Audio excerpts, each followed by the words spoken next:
You ask Tiger to solve. This deals with linear equations with one unknown. The final result is x equals 11. Let's solve it step by step. Group all constants on the right side of the equation. Add 7 to both sides. Simplify the arithmetic.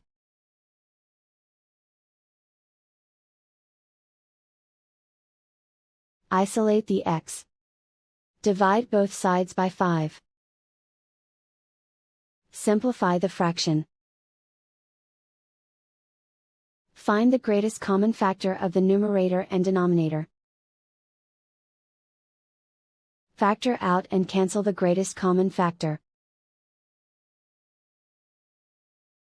And so the final result is x equals 11.